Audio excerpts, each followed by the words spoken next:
कुदरत की पुनर्चक्रण प्रक्रिया कंपोस्टिंग। क्या आपने गौर किया है कि पत्ते, टहनियां, मरे हुए पेड़ पौधे और जानवर जब खुले में पड़े रहते हैं तो उनका क्या होता है? थोड़े समय बाद वो सड़ गल कर वापस मिट्टी में विलीन हो जाते हैं। ऐसा क्यों होता है और कैसे? अब हम उस प्रक्रिया पर नजर डालेंगे जो हमारे चारों ओर प्रकृति में हर समय चलती रहती है। यह प्रक्रिया है कंपोस्टिंग। आपने जरूर सुना होगा कि लोग अपने बगीचों और खेतों में कंपोस्ट खाद का प्रयोग करते हैं ताकि पेड़ पौधे अच्छे से उगें। कंपोस्ट होता क्या है? कंपोस्ट एक प्रकार की कार्बनिक खाद है जो जैविक पदार्थों के अपघटन से प्राप्त की जाती है। कंपोस्टिंग कुदरत का पुनर्चक्रण तंत्र यानी रिसाइकलिंग सिस्टम है। आपको वो वीडियो भी याद होगा जिसमें हमने किण्वन यानी फर्मेंटेशन की प्रक्रिया के बारे में बताया था। यह प्रक्रिया दूध को दही में बदलती है। फर्मेंटेशन क्रिया उन बैक्टीरिया की देन है जो इतने छोटे होते हैं कि नंगी आंखों से देखे नहीं जा सकते। अगर आपको याद ना हो तो आप इस वीडियो को जरूर देखें। कैसे बनता है दूध से दही। कंपोस्टिंग भी फर्मेंटेशन जैसी क्रिया है क्योंकि कंपोस्ट बनाने का काम भी बैक्टीरिया ही करते हैं। दोनों क्रियाओं में बैक्टीरिया जटिल कार्बनिक पदार्थों को तोड़कर उनके सरल घटकों में बदल देते हैं। आप चकरा गए होंगे कि फर्मेंटेशन और कंपोस्टिंग में आखिर अंतर क्या है। लीजिए, मुख्य अंतर हम बता देते हैं।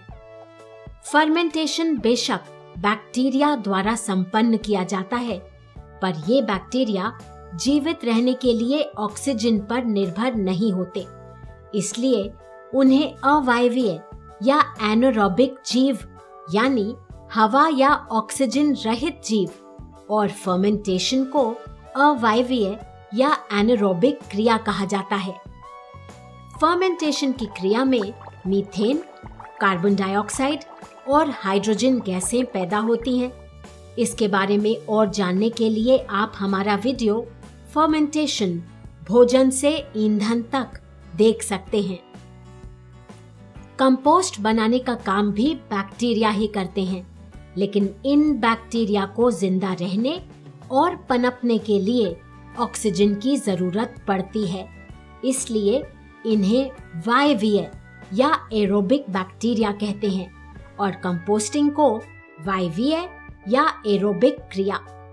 कंपोस्ट बनने की क्रिया में कार्बन डाइऑक्साइड गैस और जलवाष्प पैदा होती हैं। कंपोस्ट बनाना अपशिष्ट पदार्थों से निपटने का कुदरत का तरीका है। जब जंगल में पेड़ पौधे और जानवर मर जाते हैं तो करोड़ों बैक्टीरिया और कीड़े मकोड़े उन्हें अपना भोजन बना लेते हैं। सभी जीवित प्राणियों में खनिज और ऊतकों का निर्माण करने वाले तत्व प्रचुर मात्रा में मौजूद रहते हैं। कंपोस्ट बनने की प्रक्रिया में पोषक तत्वों से भरपूर यह कार्बनिक पदार्थ सड़ता गलता है।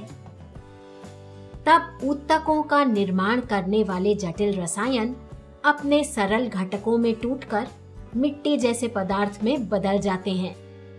इस प्रक्रिया में निकलने वाली गैसें वातावरण में घुल जाती हैं।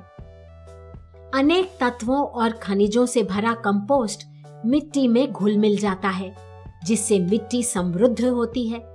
ऐसी मिट्टी पेड़ पौधों के लिए बहुत फायदेमंद होती है क्योंकि यह उन्हें बढ़ने के लिए पोषक तत्व देती है।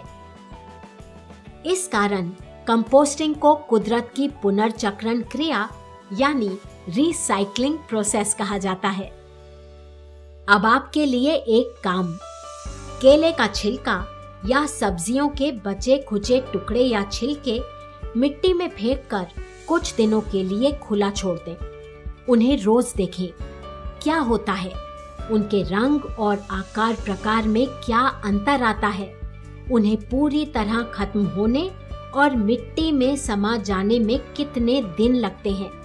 अपने अवलोकनों को ऐसी तालिका में नोट करें। हमारे अगले वीडियो को देखें, जिसमें हम कंपोस्ट बनने की प्रक्रिया को अधिक विस्तार से बताएंगे।